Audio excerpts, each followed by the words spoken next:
Kick stuff breaks or not. Nope, it looks like Kick is working. So we'll have some people from Kick today. All right, cool, cool. Well, it looks like we are live and things are going well. So let's see what happens here. Welcome everybody. We're going to try something a little different today. Normally I do a series of videos where I kind of just go into the lab deep and I start trying to come up with ideas. I start taking old videos and seeing if I could update those deck lists. But this time I just decided I might just do it live. So if there's ideas that you have and you're watching, I guess right now live on either YouTube or Kick, feel free to let me know and we might actually consider it because there's a lot of stuff in Eldraine. Like there's the stuff with the lore counters, we got knights, we've got possibly some more elves we could work into a thing, definitely more humans. There's obviously a ton of stuff based around adventures. So there's a bunch of stuff we can do. And I don't even know where I want to start yet. So we can go a bunch of different ways. Now, are there enough parts to do everything we want to do? That's probably going to be the issue here, right? Because as an example, let me hop into here. I have like 80 things going on trying to dual stream here. But Whammy says we should do enchantments with rolls. And like, these are the types of ideas where it's tough, right? Because are we adding the rolls in just because? Like, that's the thing you kind of have to ask yourself. Like, the rolls do count as auras, which are enchantments, and that's a good thing. But if you look at a deck like the green-white enchantments right now, does it really need the rolls? Right? Like, now, if there's cards that are just good enough that we get a bonus from having another enchantment enter the battlefield, because like if you think about it, the rolls in a lot of cases don't even benefit something like Hallowed Haunting, because Hallowed Haunting wants you to cast an enchantment, right? But something like Calyx just wants you to have an enchantment come into play. So if you do have enough things that care about an enchantment entering the battlefield, then maybe we should do it, right? And then those decks take a different look. Maybe they're not going to play Hallowed Haunting anymore, and they have a better way to try to kill you because they get triggers from other things, which is possible. So we may have to explore that, right? That's an idea. I think for sure I want to put together some type of Boros Knights type deck. I think I want to do that. I want to explore the possibility of what elves could look like, because we got a couple more that I felt like the elf deck was kind of close previously. So now we can look and say, okay, well, maybe we have the parts to make it work this time. So that's the thing. I think control decks are going to be mostly the same as what we've been seeing. Each one probably got, one or two new looks as far as like a sweeper or an enchantment or, a couple of ways to draw cards. So I don't think those will change too much if you already have those built in. What do we got here? Got Brandon Howell with the $5 super chat. Thank you so much, Brandon. It says, have a great stream. Thank you for building decks with us today. Hey, yeah, it's cool doing something a little bit different here. So that's actually pretty awesome. I'm glad people already showed up here. What else we got here? It says we have Rakdos Sacrifice with Bargain Synergy. See, this is something where the idea is kind of interesting, right? Because we already want to sacrifice things in that deck. And now it's like, oh, they made a mechanic that just gives us upside. So this actually is one that may not be that hard to work into a different type of. I need to make notes here while we're going along. By the way, not sponsored in any way, but I do have a reusable notebook. I did a review on my review channel. I should probably link that for y'all at some point. But these things are fantastic. I use it all the time. Let me put it over here. PowrDragn reviews. I'm just look it up. And then I can just give you all the link. But it's actually really worth checking out. The cool part about this is I can actually reuse it multiple times. I can wipe it away with water or with heat. And it comes with special pins. You write in it, and they're cheap. They're like $20 or something. It is super duper fantastic. And again, not sponsored, just a really cool item I think people should know about. All right. If I can type here, we'll be able to move this along. There we go. Let me go in and I will link that for you, because this was a surprise. Like, I bought one just to try it out, and I literally use it almost every day. I was going to say every day, but almost every day. All right. Here's a link. We'll give this to y'all. There you go. You can check that out if you want to know about it. But yeah, I use this all the time. But anyway, I bring that up because I will be writing notes so we can work on today. So, like I said, I like the idea of doing elves. I like the idea of doing knights. I think we can at least explore what do we do with lore counters and enchantments. And the idea of doing, like I said, Rakdos Sacrifice with Bargain, I think is actually doable. So those are all things we can check out here in the next hour and a half or so while we're streaming. But yeah, I really like that. We got a couple other ideas popping here. It says, I'm looking for Golgari with Mosswood Dread Knight.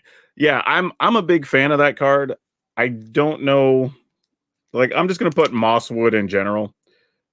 I don't know if that's an actual deck or a thing that just exists and we just swap out a card at this point. That might be the case. What else do we got happening in here as far as ideas to start with? Matthew says, Light Paws from K&D, Kamigawa and Midnight Death. Is that what that is? Is that what I didn't realize that was K&D for that set. But Light Paws, set plus prowess keyword plus aura. I am thinking as a core. I don't even know what this is trying to do, Matthew. So you're trying to do Light Paws to get stuff into play and then also trigger prowess because you played a non-creature card to get the other enchantment. But then, yeah, I don't, that might be a bridge too far for me. I'm having a hard time connecting the dots. Mike says, man, thanks for 30-year retrospect video. I loved it. So many good memories. Darksteel still deserves one. You know what? If y'all like that video, please go watch it. Share it with people you think would be interested, sharing in your Magic Facebook groups, whatever, because those type of videos don't generally do a lot of views. Hence, I don't make a lot of money on doing them. And they take so much more work. Like, literally, that video took something like 2 to 3 hours of just like research, selection, whatever. Another hour and a half, I think, to record and set all that up. And then some amount of time with my editor that took a couple of days. And I don't use an editor that often. But again, that has a cost associated with it. And then finally got it up. So like that took at least twice as long as any of the other videos I do. And it's probably going to get like a third as many views. So I'm hoping over the long run, maybe after it's up for a couple of weeks, it'll catch and more people will watch it. But hard to do those types of videos when the return just isn't there. Wanderer says, howdy. Always a good watch. Yeah, brew up some fun and interesting decks, man. Yeah, that's the goal. That's going to be the goal today. Hello to you, Carney, as well.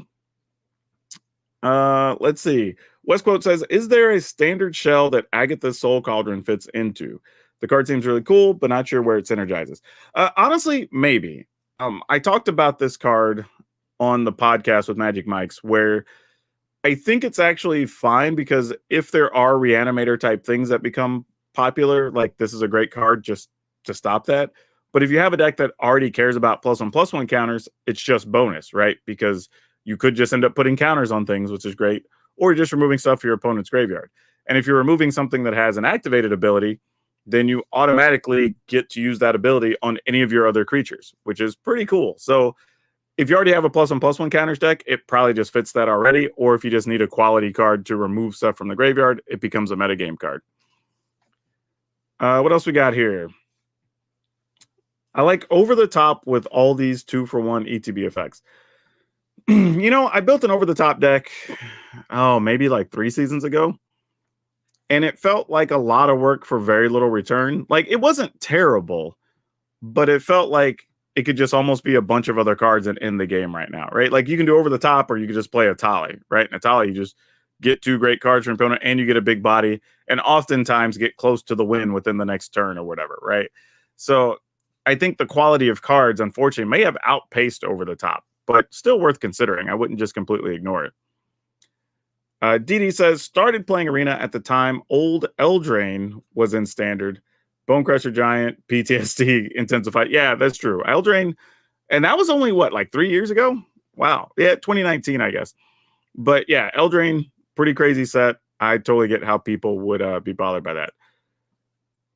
Ra says, Fae time? I don't know if it's Fae time around here. Eventually, I will do one. I don't know if I'm going to do one today. It doesn't feel as exciting as the other things people have pitched already. Daniel says, thrilled for Eldraine and additions to my jank decks. Yep, there's going to be a lot of that happening on the channel. Mario says, that video was nice. Helped me catch up with the sets during the 15 years I didn't play. Yeah, 30 years is a long time. Like, that's why that video took so long to put together, because there was a lot to go back and review and look through and make sure my opinions made sense based on things I thought I remembered. And even in the video, I say, like, there's some stuff I thought I was going to pick differently, but as I started reviewing the sets, I was like, oh, never mind. This one's actually probably a better set. So, you know, for people who never saw them or didn't play with them, like, there's a lot of information there. It was hard to get that down to just 30 minutes worth of content, which is funny because I went back and realized that means I was able to do that talking about each year of Magic for about under a minute, but right around like 50 seconds, which is kind of crazy, but managed to make it work. What else we got here? Oh, nope, we got that one. All right. And then DD says, any good protection spells, the Destroy Exile board is getting out of hand. Well, we already have several. I mean, you have like Tameo Safekeeping, you've got Tyvar Stand, you've got the other one that gives a +1/+1 that does the same thing for 2 mana. There's the white ones that can give something indestructible. There's another one. Oh, the white one that gives all your stuff protection from black and red, and then you don't take any damage from black or red sources. Like, we have several. It's just a lot of people are choosing not to play them, myself included. I've made several lists where I just don't include them because I'm just going for a certain theme and I'm just squeezing more options into the deck. And I'm just saying, you know, YOLO. They either get there or they don't. They kill my stuff. They don't. I'm willing to deal with it. I mean, because the thing is, one of the things I like to talk about and tell people is you don't need every single thing to try to beat every single deck, right? Sometimes you just go, yeah, that's going to be a bad matchup. I'm not going to waste slots on it. I'm just going to let it be a bad matchup, right? And if it is, it is. But if you're still winning 55% of your games on the ladder, you're still going to rank up just fine. You know, it's not like you have to have this. Well, realistically, trying to have a 75% win percentage deck is just not believable, right? Even the few times I've posted a video where I went 100%, I've even said in the videos, like, you're not likely to go 100%, right? You just happen to see the 6 to 10 game stretch where that happened. Realistically, I could play the next 10 and go 5-5, right? Like, that's just how it works sometimes. So that's why you notice I don't try to put 80% win rate, 100% win rate in a lot of these videos, because like some of it is just, I'm just getting lucky in a stretch. And that's why I always tell people, try to watch to the strategy portion at the end of the video, or where I'm talking about the deck update or whatever, because I'm trying to give you that context of like, that's why post match, I even do the little like 15, 20 seconds sometimes of like, we won, but probably because the opponent didn't draw this thing, or their draw was pretty weak, or I drew like I was hotter than the sun this game, right? To give context of like, not every win or loss is equal, right? Just because you won doesn't mean like, oh, this deck automatically beats that deck. No, I just got lucky one time. It also doesn't mean we just lost, right? It's just opponent top deck 3 cards in a row. That's not going to happen the next time you play, right? So I always tell people, look at the context of the wins and the losses, not the number of the wins and the losses, right? That's what you really want to know on if a deck, and honestly, you might have made different play decisions than I made, right? So some things you might have done might have led to a loss, or I did some things that led to a loss that you wouldn't do that would have been a win, right? So even those could change how a deck performs for you or not. And you can see that even in the comments of some of the videos, where you'll see some people say, oh man, I played this deck and I got to Mythic for the first time. Thanks so much. That's awesome. And then the next person will tell you, well, I went 0-6. This deck is garbage, right? Like, so it's the same deck list, 2 different people that start at the same level, just have completely different results, right? That can happen. The 0-6 might have played differently than I played, might have run into a bunch of bad matchups, might have hit just better players. Who knows, right? It could be a lot of things. So lots of factors to figure in. Michael actually came in with the super sticker for $10. Thank you so much. That is much appreciated. Really, I genuinely mean that. We put, as creators, so much time and effort into these videos and everything else. Like, it helps a lot. By the way, if y'all have not subscribed, go subscribe. I'm almost at 25,000 people. I'm like 4 or 5 short, I think. Y'all could put me over the limit by the time we're done with this stream, and that would be great. And remember to like this stream too, so it'll help, and YouTube will share it with more people. All right, so we're going to do a couple more comments here, and then we'll get into the deck building. But Mike says, enchantments are going to have more cards than they can decide what to do with this set. So many new entries here. Yeah, and that's part of the issue, right? When deck building is, I think it becomes easy to want to just jam everything in there, and then you almost lose sight of what is your deck trying to do. And one of the ways I've built before when I'm by myself is I'll just have an idea. And especially when I'm out and about, I'll use the Arena Mobile, mostly for deck building. I'll just start putting in cards, like one of like 6 or 7 things. And I'll just think of every card that does anything in that space. Usually I end up with like 25 different one-ofs, which obviously you can't just make those times 4 and make a deck. So then I start going, okay, which of these do specific things together or similarly, other than just have the keyword or concept that goes together. And that's usually the start of a lot of decks. Kind of like what happened the other day where I started messing around with a Poppet Stitcher. And it's like, okay, well, what else wants you to play a spell and make a token? All right, well, what else cares about there being tokens? What can pump tokens, right? And then it's like, okay, now you start seeing a deck come together. But I don't just want every single card that makes tokens. I need cards that specifically care about me playing a spell or allowing me to play an extra spell so I could trigger things and do a thing, right? So then that narrowed it down to what I was trying to do. What else we got here? We have Stormsinger saying targeted protection doesn't help with board wipes. Yeah, but here's the thing. Like, and you're not wrong. I think that's a legit comment. But the thing about board wipes is, and don't be wrong, I think we have too many in standard currently. I've said before, if we didn't print one in the next 4 sets, we would still have plenty going into a new rotation when we got there next fall. Like, I think I did a video where we talked about how many there were, and there's some absurd number right now. But that being said, the idea is to play around them a bit, right? You play cards that have flash. So after they sweep the board, you can play another thing down. You play stuff that makes like artifacts that can be creatures or whatever, right? Or can be threats. Like in the case, like maybe you keep some treasure out and then you have like the goblin that can turn an artifact into a 3/1 or something, right? So then immediately afterwards, like, boom, okay, I'm still attacking for 3. Or you play a couple of planeswalkers. Or you play the aggro deck with a couple of counters and you just worry about protecting stuff from the sweepers. Or like there's a few things you can do. You just have to kind of change up how you're playing. But again, it kind of depends, right? If you're playing best of 3, then that becomes much more of an issue. You sideboard for those things or whatever. If you're just playing best of 1, sometimes you say, you know what? I'm just going to put the pedal to the floor, see if we can outrace them. And if they get there, great. If not, whatever. Or I'm just going to back my deck up with more haste creatures. So I can keep doing what I want. And then after that, boom, you're still taking 3, or I'm drawing a card or whatever, right? So there's ways to get around it. You just have to think about that while you're deck building. Now, again, I think there's too many, and I think the ones we have offer too much value. Like, I don't know why we have a sweeper that exiles everything, but then also gives them a token creature. That seems unnecessary.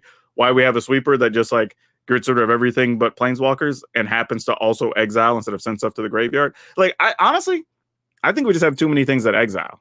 That's really the issue. If we fix that, I don't think this would hurt nearly as much, right? But the problem is you can't play some decks that have a lot of setup and get stuff in and out of the graveyard or whatever, because a lot of it's just going to be exiled and you're not going to have stuff go to the graveyard to begin with. So that's kind of a bigger issue, I think, even more than the sweepers being sweepers. What else we got here? Mara says, I think they made this Eldraine a little weaker because Throne of Eldraine was so OP. Fingers crossed that they make Ixalan stronger for the same reason. I think we're in a fine power level spot, though. I don't think this is particularly underpowered. I think it's just not obviously strong. And I think those are very different things, right? I think when we went through the last Eldraine, it was easy to look at Once Upon a Time and be like, oh, this is bananas, right? People played with Oko for like 2 hours and went, oh, this is bananas, right? I think there's going to be a lot of things in this set that as the next 2 months go by, we're going to start figuring out like, oh, this is good here, or this is good there, or the metagame shifted this way. And, oh, that's what this card is built for, right? There's going to be a lot of that in Eldraine. So I wouldn't say this is too underpowered just yet. Now, lesser powered than last Eldraine, absolutely. But that had stuff that was so beyond the pale, like what, Fires of Invention. Like there was a list of like 6 or 7 things that were all just crazy good out of that set. But if you take those aside and just say, like, let's push those out of the way, the rest of the set is actually normal and feels like it's on par with a lot of other sets. And I think that's where we are with this one. Okay. Let's see. How do I think mono green looks in Eldraine? I don't know. We'll figure it out at some point in the future. I can't tell you. Like, if you're just asking general feel on anything right now, I'm going to tell you, don't know. Like, I would literally just be making something up because I've played 0 hours with these cards. Speaking of which, though, I will be live streaming. What do they call it now? The Creator Showcase or something. It's now no longer early access, but whatever it is, where creators are playing with Arena early with Eldraine. We'll be doing that on Thursday. I'll be streaming live to Kick and YouTube probably in the morning. I say in the morning. It'll be like 11 till probably like 2 or 3 in the afternoon. And then I'll take a break, and then I'll go back in the evening on Twitch. So I will be streaming probably somewhere between 6 and 8 hours worth of Magic on Thursday. Let's see what else we got here. Truly appreciate this type of video. Most people are only doing the limited set reviews, which are not bad, but I'm mostly interested in standards. Yeah, my thing is, and I want to say this to be clear, I'm not diminishing anybody else's content that does stuff for limited, because a lot of people do get online and draft and whatever, and that content does have a place and makes sense for those people. However, a very large percent of the players also don't play limited, and that's just not my audience, right? So it makes sense that I'm going to do stuff with standard in mind. Same thing if you follow CGB or LVD or a ton of different people, right? They're the ones that do a lot of constructed. Follow those people if that's what you want, because they're going to give you more stuff related to that. Let's see. Looking forward to building a deck around Already of the Charmed Apple. We'll see. We'll see. I don't know if Already is still a build around as much as it's probably a better sideboard card, because she can just turn off the problematic thing you have trouble dealing with in the opposing deck. But I'd love to be proven wrong on that card, though, just because the draining of the opponent every turn could be just enough to make that card totally viable. The creature lands are nice for that, too. This set looks neat. Yeah, if you're talking about trying to survive sweepers, definitely. You're probably going to see a lot more things like the lands that destroy non-basics and stuff like that are going to be making more appearances now. Let's see. A sweeper that gets rid of everything and makes poison 1/1. Yeah, that's also silly. I don't even know why we have that, honestly. Indeed, way too many exile effects. Yep. Everybody's on the same page as far as that goes. All right. Mr. Psy Guy says, any thoughts on a Rocco deck? Just go check out my channel and just scroll through till you see Rocco in a thumbnail, and it's a Rocco video. I did one, and there's another Naya list, or if you just look up Naya on my channel, you'll probably see 2 or 3 that have Rocco in them. And yeah, I've done a couple already. Any new ones? I don't really know. I may just update those at some point, but yeah, Rocco decks definitely already exist. Okay, so let's go see if this is going to work today, because I'm trying something different to make this happen. So, oh, thank you for becoming a member. Much appreciated. Or subscribing. So, like, let me see how many we have right now, because I don't even know where we're at. We are at, let me give you a live count. I don't want to lie to people here, because we're not there yet. We're at 24,995. So I need 5 more people to subscribe. If you're watching right now, if not subscribed, we are that close to 25K subs.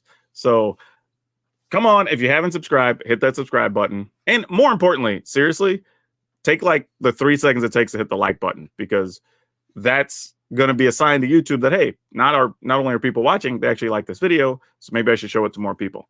And then we get more people to live stream more, and then you get me to live stream more on YouTube. You know, it all works out that way. All right, so here's the thing. We have some ideas. So right now, my 5 that we may work on right now, we have elves, knights, lore-based enchantment stacks. I don't have any idea what that's going to look like just yet. Rakdos Sacrifice with possibly a bargain mechanic, because we have some new bargain things. And then I just have a note that just says Mosswood Dread Knight. So I don't know, like just some list that plays Mosswood Dread Knight. We'll figure out where that card goes just yet.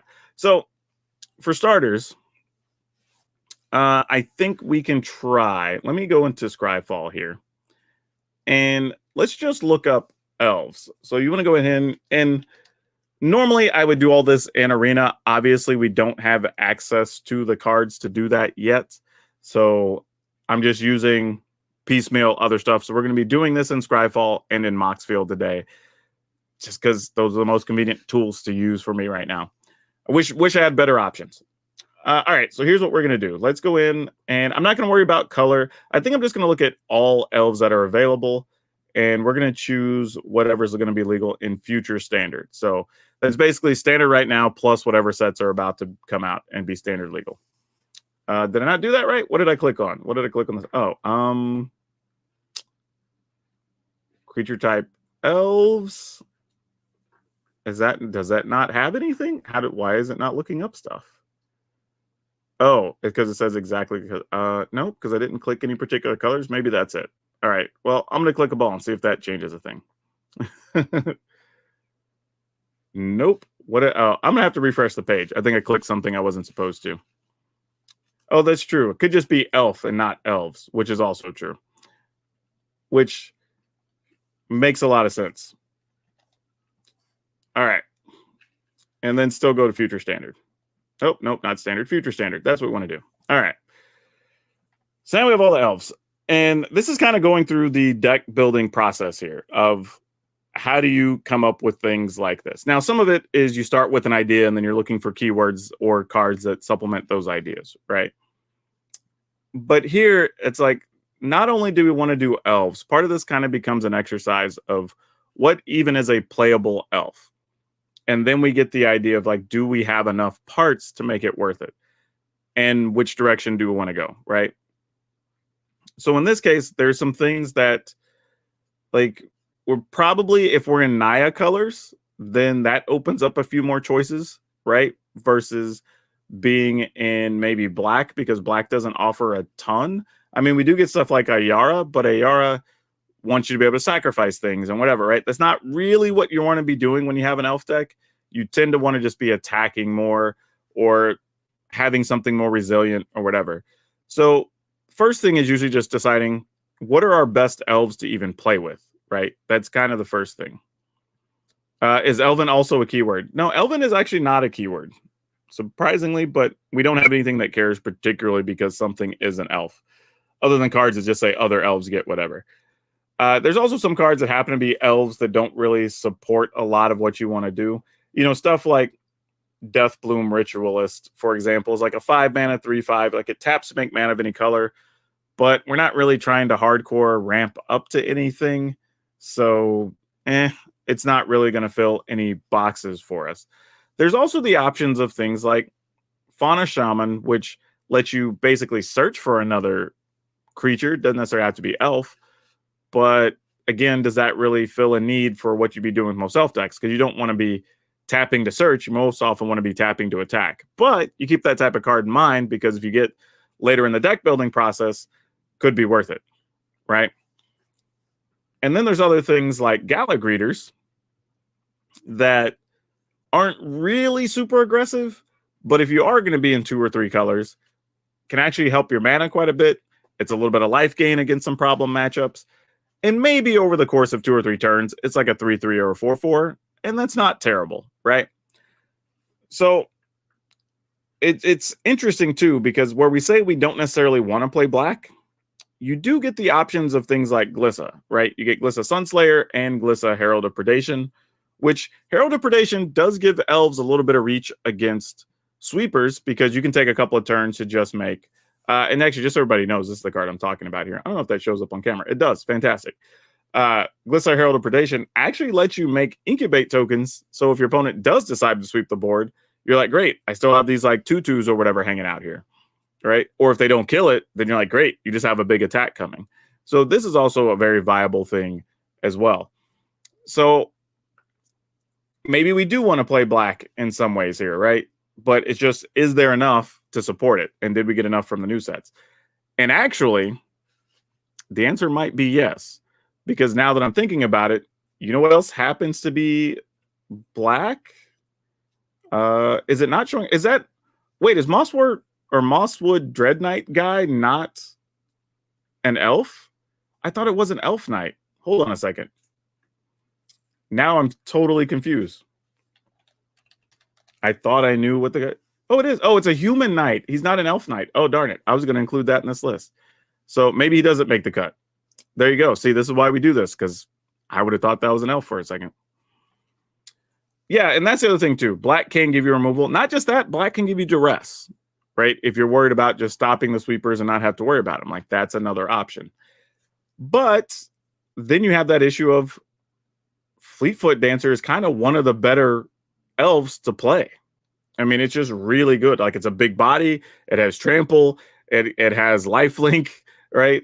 Haste is good, post sweeper. So a very good card to include. So I think we have to decide. We're either playing green, white, red, or we're probably playing green, white, black. I don't, and or actually, I mean, I guess we could play green, red, black, possibly, but I don't think we're getting it because like playing white still gives you access to stuff like Jenny Faye, right? And Jenny Faye's not particularly awesome, but there are things that you could pair it with like Gala Greeters and stuff like that that could get you a little bit of extra. So it just depends. But let's start trying to narrow down some pieces here. So let's start with this. Chat, which way do you want to go? Do you want to go Naya or do you want to go Jund? And we will let that be the first step here that we're going to mess with. Let y'all decide this first step. Would you like Naya or would you like Jund? I think that's going to be the direction of the elves. The elves are going to go, and we will maybe down the road, week 2 or 3 of the set, we'll come back, and if whichever one we don't make now, we may come back and consider building the other one next. But we got to make a decision and go one way or the other because I don't think we could do both. I would not say Naya is too common. I don't think that's totally true. I would say Jund gets played more often in more formats than Naya does a lot of the times. And I don't think elves at all have really been played in months. So if not up to a year. I may have been the only one who's even made an elf deck video at all over the last few months, to be honest. Glissa is the best elf, so that might as well. That's actually a reasonable consideration. I think if you're in black, the 2 Glissas become the cards that make you want to go that way. The thing is, black and white both do give you removal to play alongside your elves, which make a big difference. All right, so looks like enough people want to go Jund. There was 2 votes for Naya, and the rest looks like they're all Jund. So we're going to do that. So we're going to go starting there. We're going to hop back over to Mox Field, and I think we're going to say the things we're for sure starting with here are going to be the 2 Glissas, right? So Glissa, Herald of Predation, and Glissa. And let me open up a new deck list here. We're going to call this, I need to make a new folder, actually, so I can start putting stuff for Wilds of Eldraine in there. But we're just going to call this Woe Elves for now, till I come back and finish this off. And I'll probably do follow-up videos for each of these as far as like strategy and what we're looking to do. Okay, cool. I can make a Wilds of Eldraine folder. Fantastic. So yeah, there we go. And then we will have these go in here. We're just making the deck list as we're doing it now, so nothing to paste in there. Think of the possibilities. Well, we are right now, so we're going to go with Glissa. Did I not click that this was a standard deck? Okay, here we go. So Herald of Predation. I don't want that artwork, though. Can we do a different artwork so it shows up easier? Use switch printings. Excellent. Let's use this one. So these are all the things you can do with Moxfield, actually, by the way. So I'm kind of doing a free Moxfield promo here as well. But yeah, let's select this one. There we go. And I'm assuming there it changed for us. Awesome. So we'll probably play 2 of these. They are pricey. They cost 5 mana, so we don't want to go crazy with that. And then the other Glissa, because it's only 3 mana and it's really good, I think we're okay playing 3 of those. I think we can get away with that. However, I will need to change this artwork as well. So let's go ahead and do that. Switch printings. Why would I split the printings? That would be weird. But I guess if you're trying to make it exactly like you have in your collection, that's probably a thing people do. Okay, so we have those for sure that we know we want to do. 5-color elves, we won't be doing that, Troll. Not today. Tyvar, the Bellicose could be interesting if we get a pile of elves going.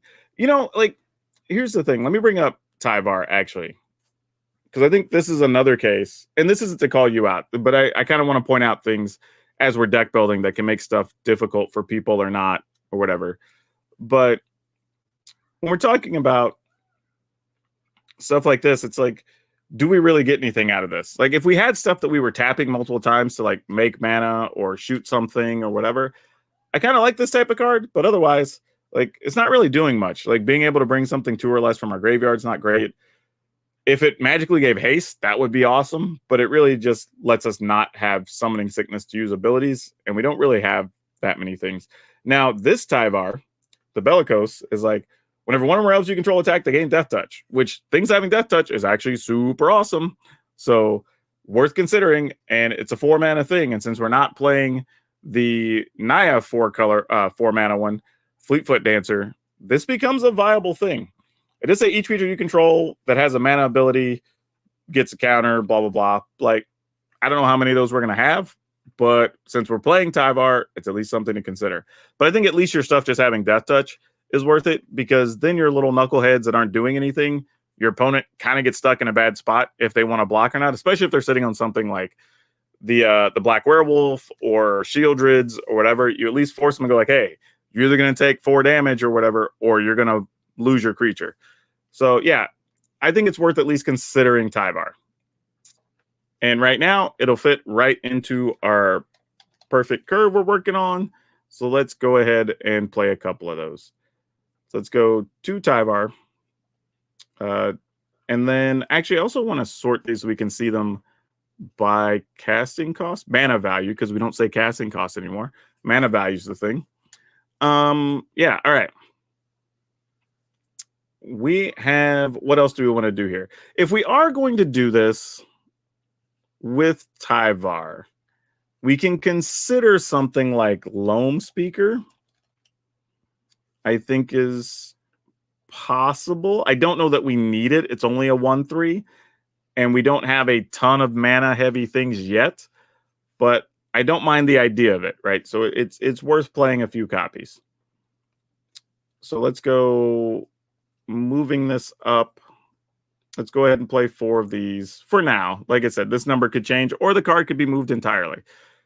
That's the other thing too. When you're deck building, don't be afraid to put cards in and then just remove them later, right? Because as you start shaping it, you start saying, oh, well, I kind of want to play this other card.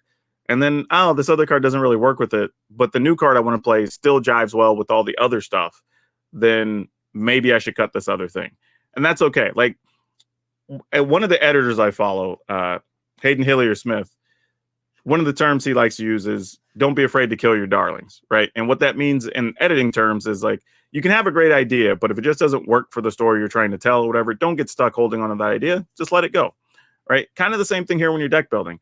It's okay for a card to not make the final list. Like, I've literally started building decks to play a certain combo or a certain card, and then realize that, like, man, this deck might just be better without that card.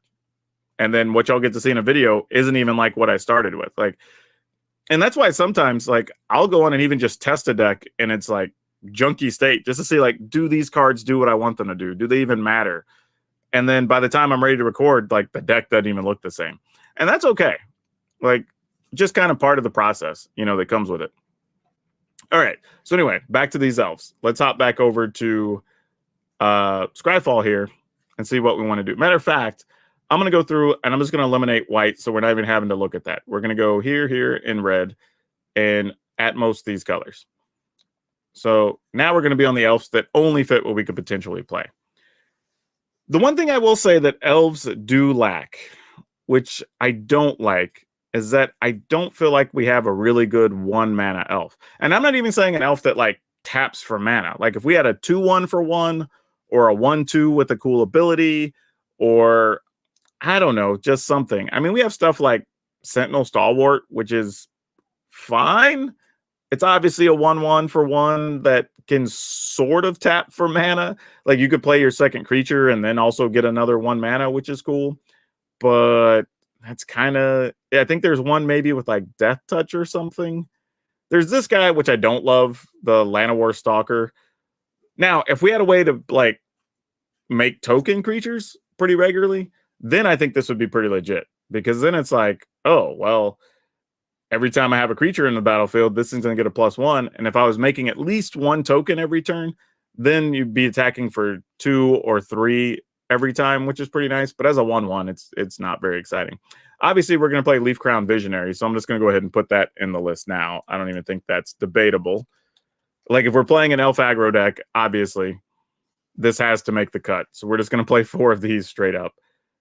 And I wish I knew the shortcuts for these. I probably should, but I could just hit add more and then just change it to 4. But all right, so Leaf Crown Visionary obviously makes the cut. I don't think that's a question. Eldraine tokens are usually white or black for some reason. Oh, interesting. I hadn't thought about that. I'll have to go back and look. But yeah, that might be true, actually. There's funny things I've not considered, but you might actually be 100% accurate. So there you go. All right. Going back and looking at elves. What else do we want to play here? We get... This thing's a 2/2 for 2, but it costs 4 mana. We're not really excited about doing that. Nissa's also very interesting as an elf, but I don't know if we're going to have enough lands come into play to even trigger her. So that could be a problem. Not sure how I feel about that. But I do like that she's a 3/3, at least, like a sizable body. There's also stuff like Maria, which is cute to think about. Still a 3/3 for 3. Could tap non-token art or non-token artifacts, but we don't have any we're going to be playing. They're almost all going to be tokens if we have them, probably treasure that are created from Gallag Readers if we decide to play it. But then we get into some kind of interesting things here, right? We have Rada if we choose to play this, though she's a 4 mana 3/3, so less exciting. And then when another target creature you control, or when attacks, or technically becomes tapped, doesn't have to attack. Target creature you control gets +X/+X, where X is the number of basic land types among lands you control. Often just going to be a +2 or +3, so probably not big enough. But there are some new ones, so we can explore some of those as well. Gwenna technically ramps, but the reality is we don't even have ways to really untap Gwenna, except for maybe Tyvar, right? So it's not really in our benefit to play something like Gwenna. Matter of fact, Gwenna is going to be undersized compared to all of the other 3 mana things we could play, right? We just looked at a couple where you're talking about Nissa or Maria that are going to give us a 3/3, whereas Gwenna is just going to be a 2/3. So if our goal is to be as aggressive as possible, I'd be leaning more toward playing something that's going to be a 3/3 more than a 2/3, unless I had a bigger creature I particularly needed that mana for. And right now we don't, but that doesn't mean later we won't, but something to consider. This one's an interesting one, that it can put a royal counter on something. So that creature also gets +1/+1 and gets ward 1. So we could grow another creature and make it hard to kill for 3 mana. Don't hate that. It also says another creature, so you can't put it on itself. That would be almost interesting if, like, your board got swept and you're like, oh, I'll play a 3 mana 3/4 that also has ward 1. That's kind of cool, but you can't do that, so you have to have another creature out. But it's worth considering. This one's pretty interesting too. I was looking at this a bit yesterday. I don't love the fact that it has 1 toughness, but it is a 3/1 with trample for 2. Most of the time we get 3/1s for 2. They don't have like trample, first strike, whatever. And this is whenever enchantment enters a battlefield under your control, you can pay 2 if you do return from a graveyard to your hand. If we were playing stuff, and I don't know where we're going to end up, but if we end up playing at least, let's say, 2 sets of cards, so 8 total spells that can produce rolls, then this might be, I don't know, I would say might be worth considering, just because, like, even if your opponent blocked to trade with it, at some point you're just going to get it back and recast it. So possibly. What else do we got here? Now, this one I do like a lot. I'm a pretty big fan of this card. I don't know if it's exactly what we're looking for or not, but 3/4 for 3 is a sizable body right now, right? Even if you're playing against mono red, they almost have to 2 for 1 it if you're blocking a 2/2, or they at least have to waste a spell on it, even if you block like a Monastery Swift Spear, right? And what I like about this on top of it is that we actually get the option of kind of messing with your opponent's adventures. And that's not to say we won't play an adventure card ourselves, right? This kind of becomes one of those spells that it's an elf, which is good. It can remove graveyards, which is good. Possibly can manipulate your opponent's cards that are adventures. So we like 3 of the things this matters for. And because it's in the deck, we can come back and consider playing some adventure things ourselves, maybe. So we need to make a side note that after we pick the elves we want to play, if we're down to like I don't know, let's say 5 or 6 slots worth of cards left, we can consider stuff with adventures because it might be worth it. So let's go in here and we'll put in Sentinel of the Lost. Is that what that is? Nope, I got that wrong. Sentinel of Lost Lore. Duh. I'll learn these new cards sooner enough. All right. Sentinel of Lost Lore. There we go. All right, so let's play that. And I think we're just playing a full set of these. I'm going to see if I can shortcut add more. Yep, let's change the number. Exactly. Awesome. All right, so I think we just play a full set. It's a 3/4. Having that ability come up at various points throughout the game, I don't think is going to be bad. The other thing that's cool about this card that I should point out is that it's not even choose one, it's choose one or more. So you could do all 3 of these if they made sense when you cast it. So that could be a lot of value depending on which way the metagame goes. What do we got here? You get green creature card that has a black adventure side that self-reanimates draw a card. Yeah, we were talking about that earlier. It's not an elf, but it is still relevant as being a way to draw cards and keep coming back from the graveyard. And it is a 3/2 for 2, so it's not bad in any way. So we may still play it. I think the card could be valuable enough that we just do it anyway. But we want to at least maximize elf or elf relevant things first, and then we'll come back to that one. All right, so we're looking at kind of all the elves at this point. The ones that are off screen, I don't think there's any that stand out. There is like this weird thing that's a battle, but when it enters battlefield, destroy target non-elf creature an opponent controls with power X or less, where X is number thing, but it's like 6 mana. And then it's 5. Like, I don't even know why it's 5 and it costs 6. Because the backside's not that great. It's just a creature that has power and toughness equal to the number of lands you control. Doesn't even have trample or anything else. Like, just bad. I don't... Like, it's weird when... Like, I think my problem with stuff like this is I look and say, you're already saying for this card to be solid, I have to be playing elves. Or it just does nothing, right?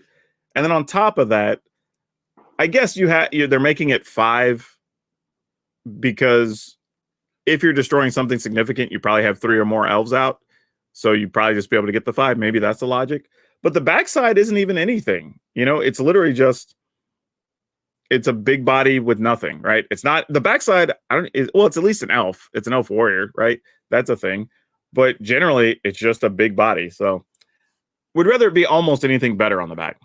I know it's just being a little bit greedy, but all right. So I guess Gala Greeters is going to end up making the cut. I mean, this is kind of rough. This is what I was saying earlier, though, about elves. There's not a lot here, right? This is kind of the tough part. And we want some number of 1 mana things, but there's not a lot. And we don't even have a lot of ways to pump our elves. That's kind of the other issue, right? We have the Visionary, not much else. That's kind of one of the reasons you sort of have to lean on the Glisses, because they're just more powerful than a lot of other things you can do. I mean, there's this thing, but it doesn't really do much. I mean, we're not going to have the blue mana to even kick it, and the kicker is absurd on it anyway. So it's like, it's nice, but not great. Gala Greeters, I think, can make the cut. It's just good enough with all the stuff that it does.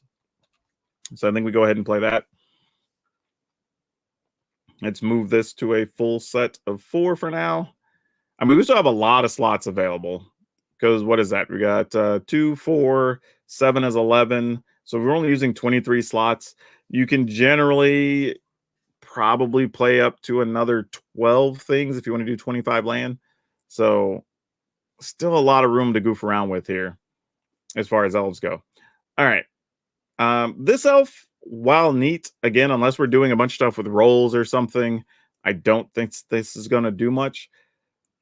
I'm a little concerned that this is even a thing at Rare. I feel like there's going to be a lot of people that are sad that they open this, honestly.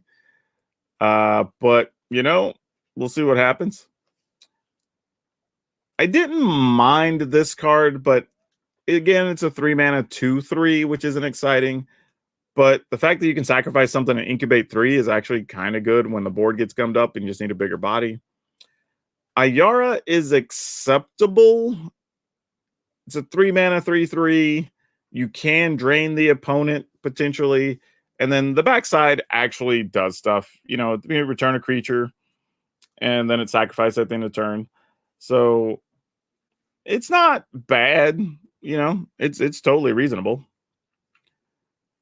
Let's see. For 1 mana, maybe Rabid Battery. That's possible. I don't hate that idea.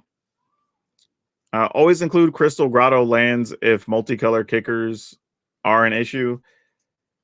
I mean, you can already play stuff like Concealed Courtyard or whatever that thing is, right? Matter of fact, I'll just go ahead and put that in now because we know that's going to be a thing.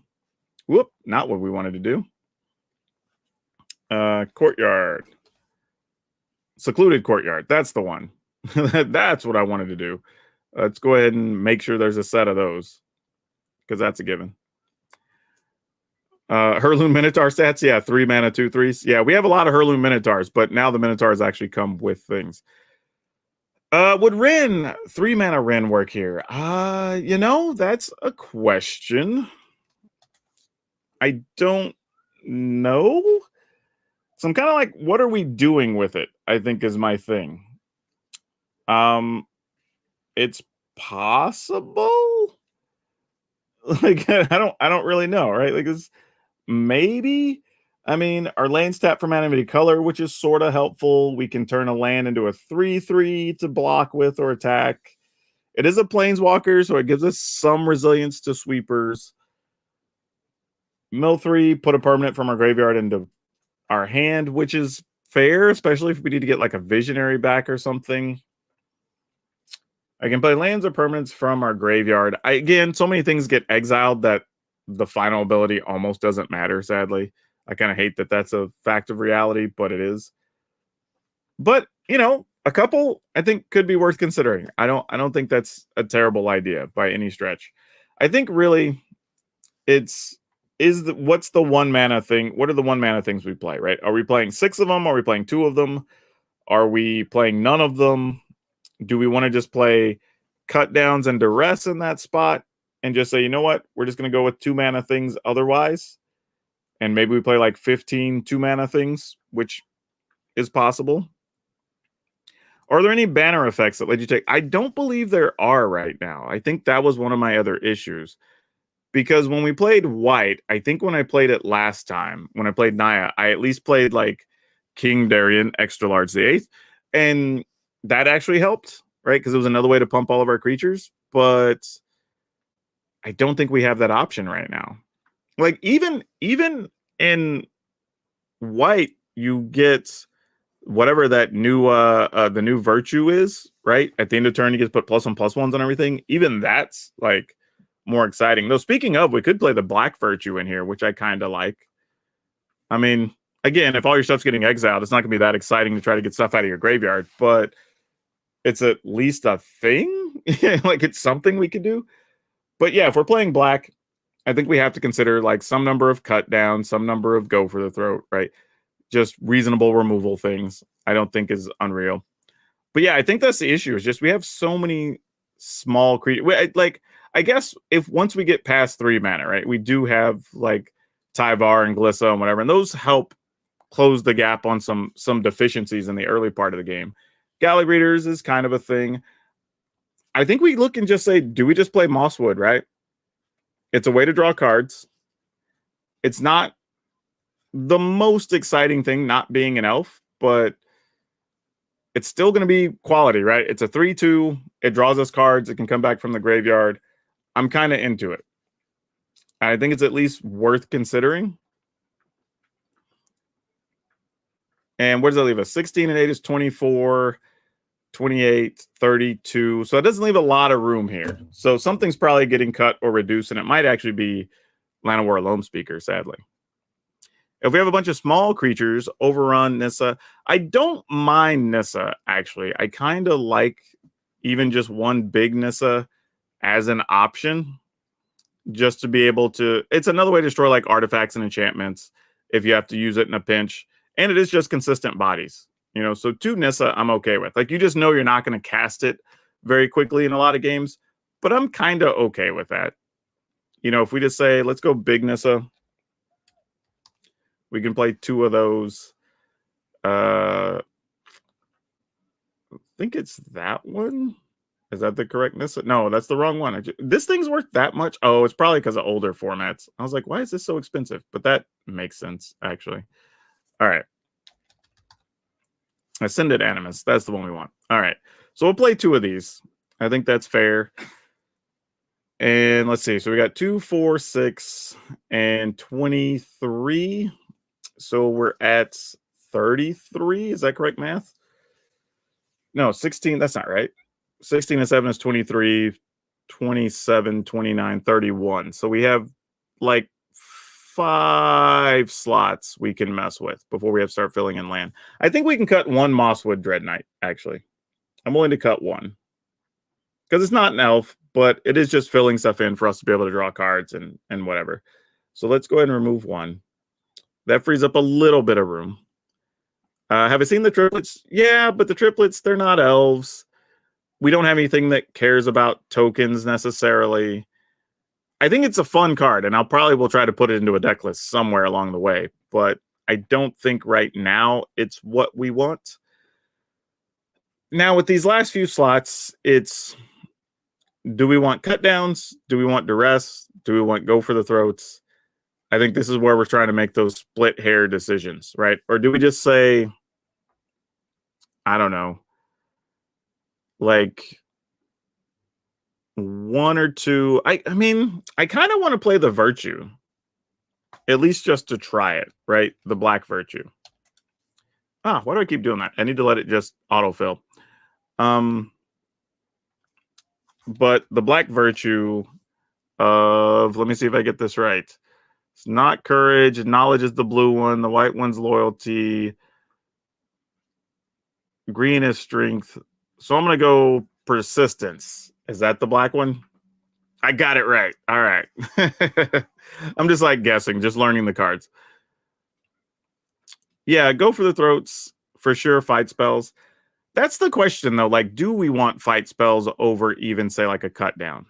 Or even other virtues, right? Because a virtue is great, too. Because one of the things about this card is that it's not getting a creature from your graveyard. It gets a creature from a graveyard. And it does that every turn, which is super good. And the removal part is actually relevant. Like, honestly, the removal part is actually spectacular against something like mono red, right? -3/-3 kills most of the stuff they play. And for whatever bonus reason, you get 2 life off of it. And then if we magically get to 7 mana, then great. You know, we get to have this whole other thing where we get to get creatures back every turn. But yeah, I think at least 3 go for the throat is totally relevant. And I think that's fine. Go ahead and add 1. So we're going to play the other go for the throats. And then, I don't know, a cut down or 2. I'm trying to like think. So it's 20, 32, 33, 34, 35, 36. So we have like 4 slots still left. If we want to goof around, we could play like 1 virtue, 2 cut down, and 1 of something. I mean, we can add 1 more virtue. Cut down, assuming we're playing best of 1. I'm thinking about that in this entire process too, by the way. Yeah, is there some other new card we just want to squeeze in here? Yeah, I wish we had some good way to just pump our elves. Like 1 more thing.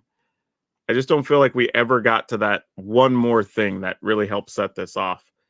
Also realize we didn't even put any red cards in here. These are all just green and black.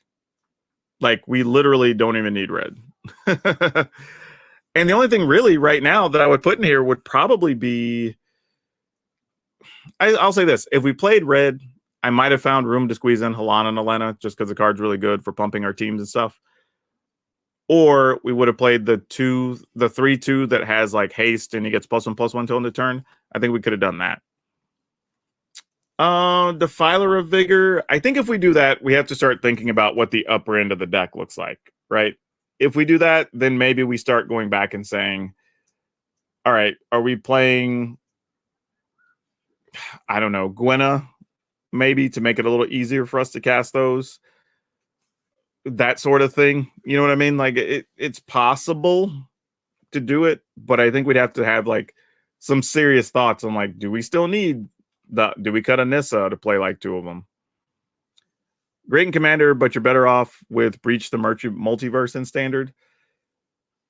Possibly, but the thing I will say here is, one, our deck's not ramping. So it's possible we just really get stuck with that in our hand for a long time.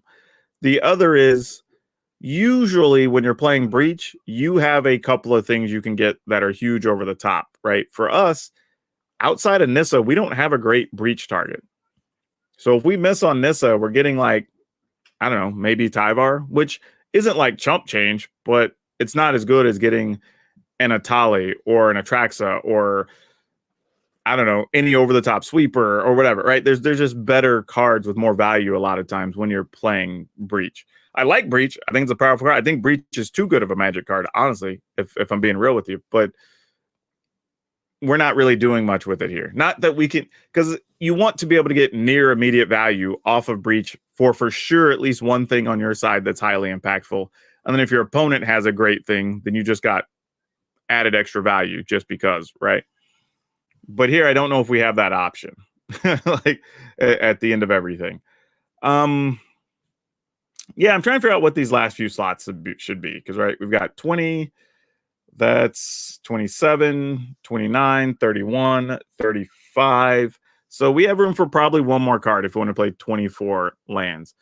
But again, adjustments could be made. Like if you're saying, if we do want to lean on playing something like the Defiler, which isn't a bad option, maybe we cut one Nissa, we cut one of something else to make room for them, or we just cut one Nissa and just play 2 Defiler and we call it good, right? Our removal becomes the 2 Virtues, the 2 cut downs, 3 Go for the Throats, technically some level of Tyvar and Glissa because they give stuff Death Touch, and then we just go for it, right? Like that could be the thing.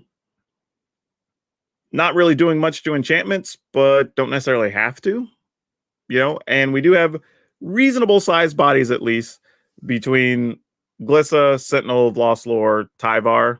So that's not the worst thing. And even Big Glissa is actually okay. So I could dig that a little bit. I would be good with Nissa cut for 2 Defiler. I don't know if I'd want to do that. I don't know if I would do that. I would cut a Nissa. I don't know if I would cut both Nissas for that. But if we play Defiler and then now we have Tyvar, Glissa, Defiler, I am willing to at least consider playing Gwenna now. All right, and this is what we were saying earlier, where before Gwenna doesn't look like she does much, but now it's like, okay, maybe, you know, this is a thing. Defiler of Vigor. Yep, got it right. Like I always just test myself whenever we're putting stuff in like that. What else do we got here? All right, so we did that. Still leaves us, I think we said 2 spots, 1 spot left. So we have 37, 38, 39, 40, 41, 42, 43, 40, or 36. Oh, well, So we would have to cut, or we could do the magical 61 cards. That's always an option too. And y'all know I'm a fan of just going 61 if we have to because of greed. But yeah, we can't cut Lore Crown Visionary or Leaf Crown Visionary because it draws cards and pumps our team. That's not an option. Loam Speaker stays now that we have these other expensive things on the upper end. We don't want to get rid of that. Gallag Readers could also produce treasure, which helps us out, so we don't want to get rid of that. Sadly, the thing that possibly gets cut here is probably Mosswood Dread Knight. Not something I thought I was going to say when we started. I'm a big fan of this card. I think it's one of my favorite cards in the set, but let's remove one. And I think we play 2 Gwenna. And I'm probably okay with this. I think if we wanted to do elves, I don't hate this actually. I'm actually kind of all right with this. Because now we have Defiler, which could help out, right? And all of our cards are green except for our removal. I think everything else at least is, oh yeah, all of our removal effectively is black. Or only black. Everything else is green in some way.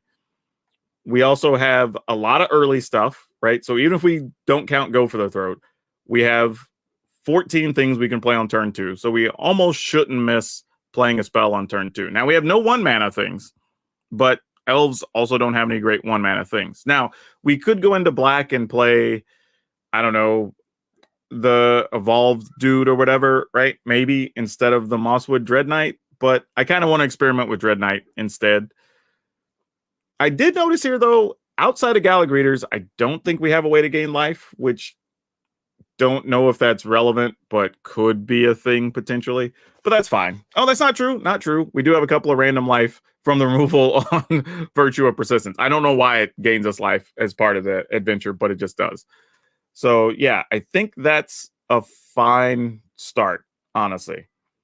We don't have any crazy high cost, really, because technically Virtue of Persistence is a 2 mana removal, and it just has a late game option. We really only have Nissa that would be troubling to cast. These others are fine. They cost 5, but between Gwenna and the Leaf Crown Vision, or not Leaf Crown, Loam Speaker, we're probably mostly fine. And then because we went green and black, we also get to play, oh gosh, what is the name of the new land? I don't even know. I guess we'll go to advanced search and we'll just put in land in Eldraine till I learn the names of these things. All right, cool. It is Restless Cottage. So Restless Cottage comes into play tapped, which we don't love, but it's not terrible, especially since we don't have anything on turn 1. Add green or black, and then you can pay 4, and it becomes a 4/4 black creature, green horror creature until end of turn. And it's still land. And when it attacks, you create a food token and exile up to 1. Oh, yeah. So this is another way to gain life. Yeah. All right. I'm into this. This works. Actually, this might work out. Like, I was a little, when we started, I'm like, I don't know if we have quite enough, but now I'm feeling it a little bit. I think this could be a thing. So we definitely play 4 Restless Cottage, right? We just go straight up to 4 of those. And then we play like the typical lands, right? We play Llanowar Waste, so we make sure we have green, black. Actually, this is interesting. I don't know if, I was thinking, because we have Restless Cottage that comes into play now, are we willing to risk the other black land or black green land that comes into play tapped early on? Because this deck does need to be playing stuff on turn 2. Even if your opponent's removing it, you need them to be targeting thing on 2, so like your bigger stuff eventually sticks, right? So you don't want to skip playing something on turn 2. And that could be a little tough if you drew a hand that's like cottage, tap land or whatever, or check land or whatever, right? Like that could be a little bit rough. These are the hard decisions. I think we go Llanowar Waste. And maybe we don't play that other one to start with. And if we end up being a little tight on mana, then maybe we do. But I don't think we start with it. We have a... How many legends do we have? 2 Tyvar, 2 Gwenna, 3 Glissa, and that's it? Yeah, no other legend. Well, I guess technically Nissa, but she's a planeswalker. Oh, and then Big Glissa. So we have 3, 4, 5, 6, 7, 8, 9. Not quite enough to play Plaza of Heroes, but it's close. I mean, I guess we could play like one of if we really wanted to. It shouldn't gum up our draws too much. And actually, a lot of our stuff is fairly easy to cast, now that I'm thinking about it. If we go green heavy, we shouldn't really have a trouble casting anything, because our black spells only really need 1 black mana outside of Virtue, but Virtue is like turn 7, so like whatever. So if we don't have double black by then, something went terribly wrong.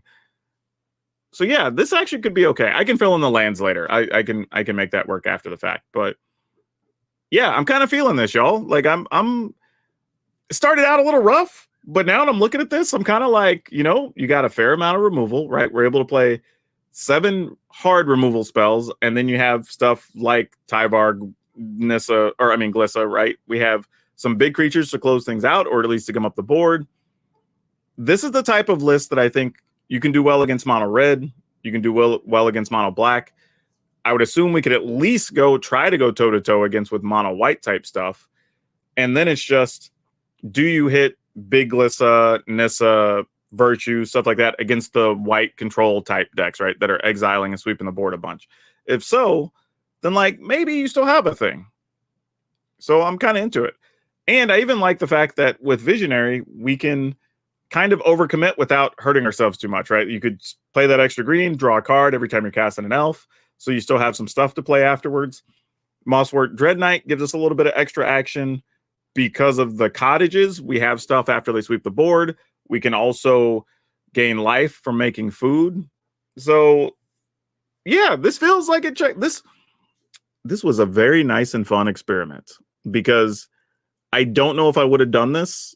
This is why I tell you, like, when you're deck building, don't get locked into an idea, right? Because it started out, we were going to play Jund, and I'm like, oh, I kind of like this elf. I kind of like this idea. But then as we started piecing it together, red didn't even make the cut, right? And the deck feels totally fine without having in it. Not saying that there's not a Jund version that could be played, but yeah, it's just one of those things. Ended up not even needing red at all. The only thing I don't like about Restless Cottage, Callum says, in this deck is it directly competes with Mosswood Dread Knight for your mana sinking. I don't think that's really a concern. I mean, first off, we're not playing a full set of Dread Knights. There's also going to be a lot of times where if I'm worried about Dread Knight, it's probably not a matchup where I'm worried about attacking with the Cottage, if that makes sense, right? Dread Knight's going to be more of a concern when we're in creature battles, right? I'm running it in to get you to block so we can trade. Maybe I get another card, replay it, whatever. I'm worried about activating Cottage against the more controlling type decks, right? The mid-rangey white stuff, the Azorius control. I'm not going to even have those opportunities to keep reusing the Knight against those other decks, right? Because the reality is they probably exiled it at some point and it's not even in the graveyard, seriously. So yeah, and they're filling different spots too. You're looking to play, hopefully if you draw the Knight, you're playing it early and attacking for 3 and whatever, forcing them to deal with that. And those are kind of like some of your early turns. We're like, I'll play another elf, I'll go ahead and get me a card, get ready to play the Knight again next turn, whatever. And then after they've dealt with that stuff, you're like, okay, now I'm going to come in and try to smash with the Restless Cottage or whatever, right? So that's probably more the reality there, realistically, if I were just guessing. But yeah, I'm digging this. I'll probably do a breakdown on this on a video just to discuss like strategy around it, what you're hoping to do, what you're dodging. I'll fill in the lands or whatever for people. But yeah, this is cool. This is cool. This is one I could see playing and at least having some reasonable success, right? It's got a lot of early plays. Your opponent has to deal with a bunch of things. If you do get a Gallic Readers or a Loam Speaker, it makes it very easy to jump to 5 mana on turn 4, which is kind of nice. Or even just going on, turn 3 to 4 mana. If you get a Tyvar or something, it's still viable. So yeah, lots of cool stuff going on here. I'm digging it. We have a lot of removal at 2. Would the black-green 3 mana removal for permanents be better? The black-green removal, is it an exile thing? I don't know what we're referring to here, but let's go see if we can find it. Because I feel like if it's 3 mana these days, it's exile. I could be wrong. I'm gambling, though. That's probably not going to help us find what we're looking for. I should probably just put in future standard, huh? That'll narrow it down. Oops, wrong one. Not historic. There we go. I was wrong. It is not that. Though I do like this series of cards, though, but they're not what we're looking for. I guess it doesn't exile. Destroy? Let's see what we got. Yep, then I don't know what the card is. 3 mana removal for a permanent. Yeah, it's something that doesn't say destroy that happens to be black-green and something that doesn't say exile. I don't know what else it would be. I'm out of options. If you know, I will gladly look it up and we can consider talking about it. But yeah, I don't know. There's probably something else we could play, to be honest. I wouldn't be opposed to it. The 2-drop with kicker. Have you tried building a deck around? I'm not even hurrying on Arietta. That's going to be way down the road. I haven't even touched lore stuff at all yet. So that's, I mean, will I eventually? Maybe. However, I think it's a fun idea. However, I'm not sold that card is great. And I think it's also going to be a type of card that's hard to protect, but it should be because of its ability. So I feel like it's going to be a lot of setup that doesn't get you where you want to go necessarily. I'd love to be wrong though, because that would at least be a deck that's fun to play against, I would imagine. All right, let's go with kicker here. See what we got. Kicker green black. That did not bring anything up in new standards. I have no idea what card you're all asking for. Oh, you're talking about Terra Sunder? Okay. That's weird that didn't come up because Terra Sunder definitely says exile on it. Why did that not find that? Oh, I guess because the card itself isn't black or green. It's a green card, but has a black. Oh, that's weird. Maybe that's the problem. Because Terra Sunder is definitely a thing. I am a fan of that card. Yep. Well, that's why it didn't come up. Weird. Okay. Yeah. No, Terra Sunder, I do like that card, actually. The one thing I would say is if we wanted to play it, it does give you another way to destroy like enchantments and stuff, which is relevant. But I'm not sure where we're squeezing it in at this point. So we got what, 19 and 11 is 37. So yeah, we're already just playing 23 lands. We're probably going to play 24 and already be at 61. So at this point, if we played Terra Sunder, we would have to cut something else. Argument could be made to cut a Sentinel of Lost Lore if we wanted to. I think that is a thing. That's possible. Because I'll be with you. I do like Terra Sunder. And I like the fact that it can remove anything, right? It can get rid of creature, planeswalker, whatever. So I am definitely a fan. Just don't know what we replace at this point. Kind of go for the throat. Here's the problem though, right? If we're likely to face more creatures than anything else, especially when a new set goes live, then Terra Sunder's way worse than go for the throat. Because you can't get rid of a creature until, in most cases, turn 4. Or you're having to blow extra resources or whatever. I think that's part of the issue. So, I'm not going to say don't play Terra Sunder, though. Like, if you want to find room to squeeze it in, go for it. It's still going to be solid. But even in this build, it's like, how many situations are there where we would use Terra Sunder to get rid of enchantment, but we couldn't take like a 2 to 4 life loss hit to get rid of something with Nissa? If we're going to play a 1-of, right? Maybe it is possible we just need to play 2 and Nissa doesn't make the cut. I mean, that's possible as well. Or we cut like 1 Virtue of Persistence and 1 of something, and we just play 2 Terra Sunder, right? Because it's still kind of a removal card, and that's sort of the role that Virtue of Persistence was playing for us.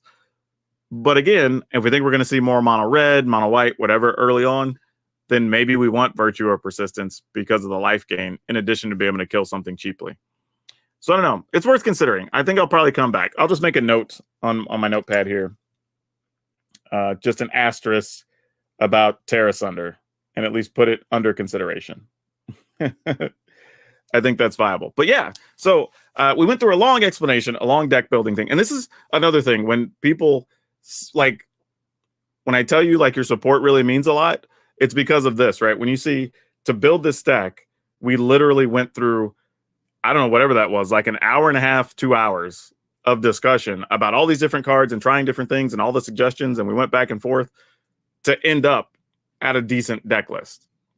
You know what I mean? Like, sometimes it's literally that long just to build a deck list. And then probably up to, it can be as much as an hour and a half, 2 hours just testing a deck to even see if the idea is even worth pushing any further.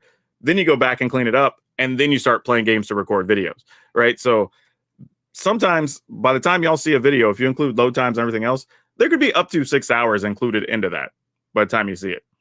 And consider the fact that I've literally given you a video averaging almost 1.5 videos a day. Not quite, like 1.4 or something like that. Over the course of the time I've been putting videos on YouTube. Like, y'all have been getting a lot of my time. Not in a bad way. I enjoy doing it. But just kind of putting stuff in perspective when people go like, why don't creators just do this? Or just make this thing? Or just like, if you want good quality stuff, like, sometimes it just takes a lot of time. Do I think Izzet might be semi-viable with cards like Scalding Viper, Johan, and Restless Spire? Like, maybe. I mean, we already have some builds of stuff as it is.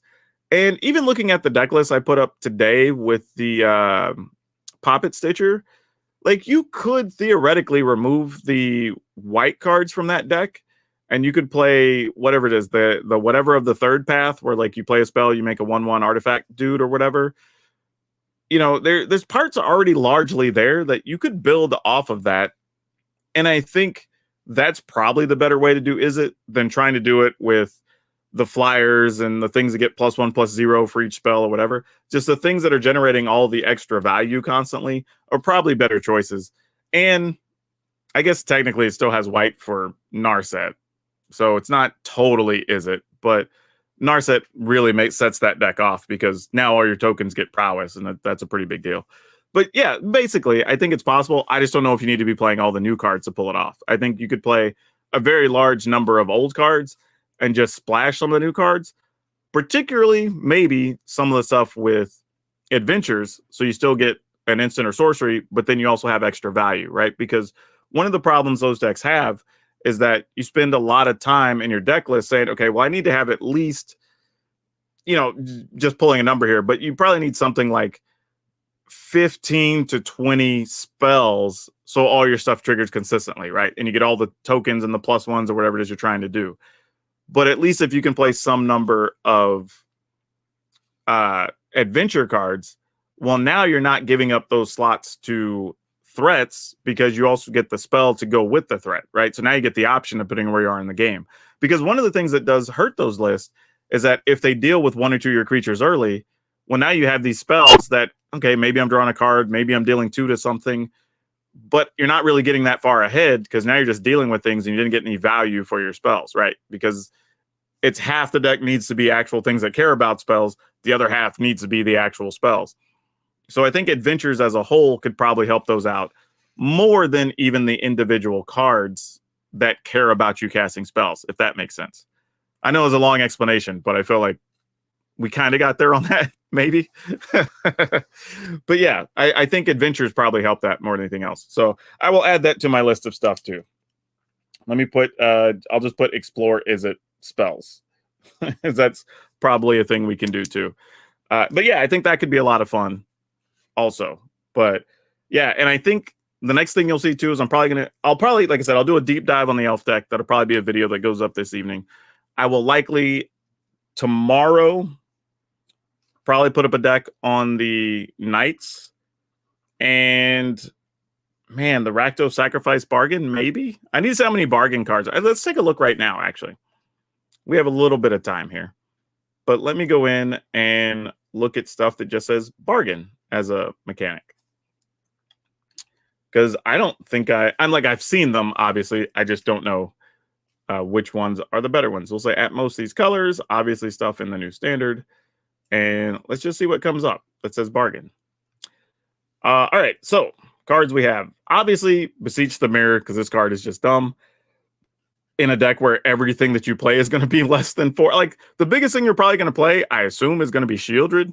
Or, I don't know, maybe something like, I'm just trying to guess, Sorin or something, but even that costs 4.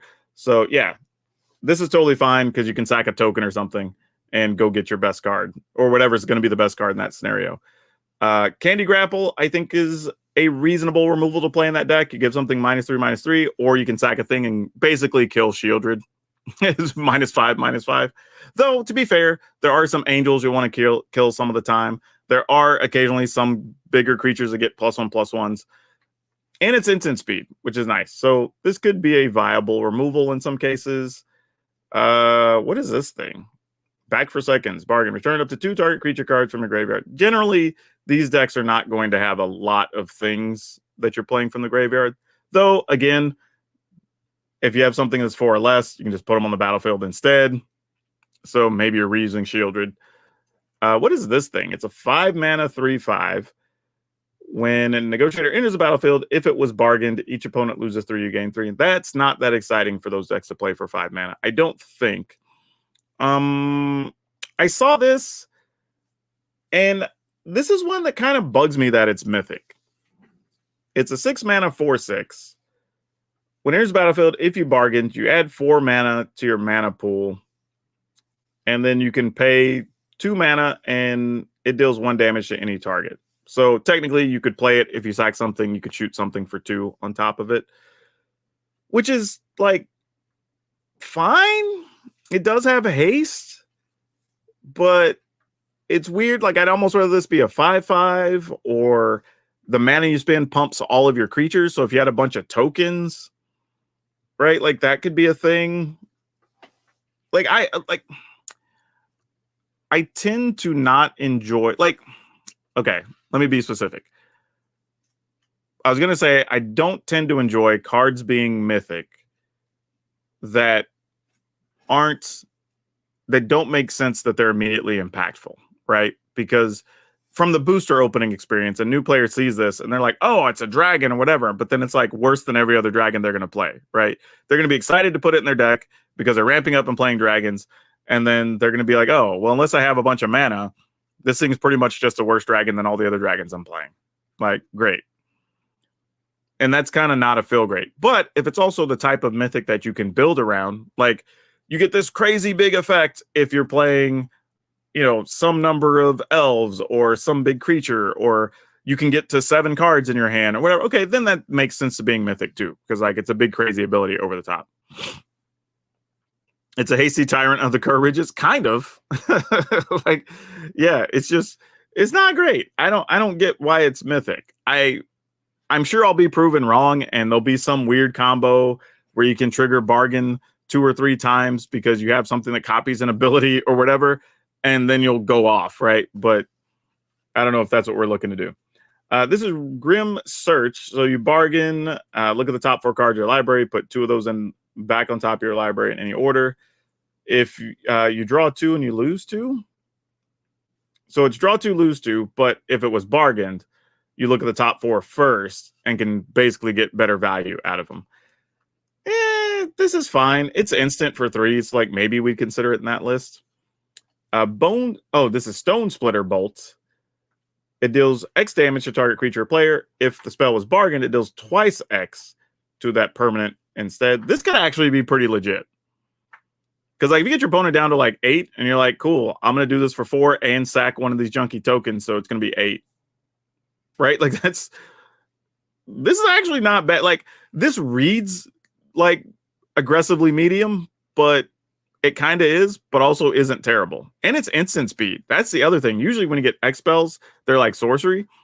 This one, like you can wait for your opponent to do something, or your opponent like taps out to sweep the board, and you've just left like your 5 mana open because you didn't want to commit more stuff to the battlefield. And you're like, sweet, I'm going to tap 4 and sack this dude that's going to die anyway. And you just take 8. Right? It's like this thing is actually all right. Oh, it doesn't hit the opponent? Oh, it's only creatures or planeswalkers. That makes sense. I was going to say that seemed too good. That makes a lot of sense. Even though it hits creatures, it might still be okay. Because having the option to hit creatures or planeswalkers, but also be able to hit like Shieldred by just sacking a thing for a couple of mana, it's like not terrible. I would still consider this. Not as exciting when you can't hit the opponent, though, obviously. Torch the Tower. This one's, you know, a shock, but has upside. Deal 2 to target creature or player. If it was bargained, deal 3 damage to that permanent. You scry 1. If the permanent's dealt damage, remove it. The only downside here is I do like stuff like Play with Fire, where you can hit the opponent and you get to scry 1 anyway. The only thing is you're just now being able to deal 3 instead of 2, which if you were playing a list that wanted to play like Strangle and you figured you're gonna have enough things to sacrifice, like this becomes somewhat better than Strangle because it's an instant and it has the scry option and the thing is exiled. So there's a lot of cases where if I was gonna play Strangle, I would at least consider this. But Strangle doesn't hit your opponent anyway, neither does this. So it's probably fine, but something to consider. But that being said, I mean, what is that? That's only 8 cards that say bargain on them, right? And this is kind of one of the tough things that when we talk about adding keywords to Magic or adding new mechanics or whatever, one of the things I've pushed back on in the past is I'd rather see some keywords reused more often. So if people already have decks that care about, I don't know, kicker or mutate or whatever, they get more things for those, right? And more players are happy versus creating more cards, in this case, that have a keyword that's only on 8 cards. And unless we see bargain more throughout the next 12 months or so, we're kind of adding more stuff to Magic lore and whatever, and we're not even really exploring this space very much. Now, admittedly, there's probably some in other colors, but here it's like, you know, hell, they didn't even get even distribution. There's 3 in red and 5 in black, which, to be fair, does feel more like a black mechanic, the whole bargain thing. But let's see how many there are in total. So blue got 1, 2, 3, 4, 5. White got 2. Green got 2. Red got 3. Oh, no, green got 5. All right, so green surprisingly got more. So that's something. Man, but they are, this is not, I mean, cost 5. This costs 7. So the green got some, but they're basically unplayable. Right? This, you could sack something, destroy an artifact or enchantment. So this at least maybe has a shot of being used. But yeah, these are not great. What's this one? If it's a bargain, target land you control becomes a 3/3 and has haste all turn, search your library. So yeah, also not insane, but not terrible. Yeah, I'm just not feeling it. Not feeling it. I don't know if we are going to add this. I don't know if we're even going to play either. I mean, are we just playing Beseech and maybe Candy Grapple in the black-red list? Sacrifice? I mean, like maybe we could play Torch the Tower, but I don't even know if we need to. Like, yeah, that might be all we're doing. So while we can build Sacrifice with these cards, that's probably all we're doing. That doesn't feel great. Blue Mythic Enchantment and Norn works with the dragon. Yeah, but that's a lot of work to try to get a 6-mana thing to work. Like, that becomes the problem, right? When you start forcing other cards into the list to make something else work, you often end up just worse off than where you could have been. Because now, if you don't get each of those parts together and have them survive or not get countered, they end up not really doing anything, right? So now you're just playing a pile of bad cards that need to Voltron together. And if they don't, your deck's kind of garbage. So generally, it's a bad idea. If you're like, okay, I'm going to play these 2 or 3 cards to make this other card work. Now, if those 1 or 2 cards can work with like 2 other cards in the deck, then it's not so bad. But if it's mostly just working with the one key thing you're trying to play, it's a lot less exciting. So yeah, I would probably not worry about doing all that. Let's see. Did we already cover Celebration Mechanic? It doesn't look like it would be very strong, but I would love to be wrong. I don't know if that does anything. Not that Celebration is bad. I just don't know if it's on anything relevant. That's kind of the issue. All right, so we have them humans, ogres, humans, peasants. They're all on red and white cards, so that's a thing to note. It's not on any knights. Oh, that's not true. There's a dwarf knight that's a 2/3 first strike. It can get double strike, I guess. But that's kind of worse than a lot of other 3-mana things white wants to play right now. All right, so Ash Party Crasher, 2/2 with haste. It attacks if 2 or more nothing's like you get under your control this turn. Put a +1/+1 counter on Ash.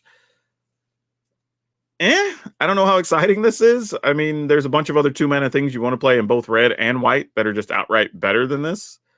That just give you more value later game or early game, depending. So, not. It does have haste though, so I don't hate that. So if you play this and something else, you attack with a 3/3 with haste. And well, I was gonna say, but I was about to say something like Wedding Announcement. Wedding Announcement doesn't give you a counter till end of turn. So if you get any bonus, you wouldn't even get to benefit from it. This thing randomly has Celebration, though, and it's an equipment. Cheap to equip. At the beginning of combat on your turn, if 2 or more non-land permanents enter the battlefield under control, attach this to up to 1. So you just get to move it, and something gets +2/+0. That's not exciting. This is 4/5. If 2 or more things come into play, you draw a card. This is okay, but if you're playing things that come into play easily, you're probably playing some type of tokens or small creatures because they're cheap to cast, and then you could just play the vampire that draws a card. Welcoming Vampire, and you could play Takasha's Welcome. So if your thing costs 3 or less, you can also, or power 3 or less, you also get to draw a card. So you can play those for 3 mana each, and this is 5. Though it is a bigger body, you can just get value out of the other things sooner, and you get value off of those even if you don't play a second thing or have a second thing come into play. So this isn't bad, but I don't know if it's better than our other options. What else do we have here? This thing, which I felt like this was okay because it turns into a dragon, which I kind of like. Now, let me say this. The fact that this can be played alongside the new treasure dragon, I think is really cool, right? Because as long as 2 or more things came into play, this becomes a 4/4 dragon, and it gives 1 mana, gives all your dragons fire breathing. And the other thing I'm talking about, it has an adventure, and it's creature type dragon.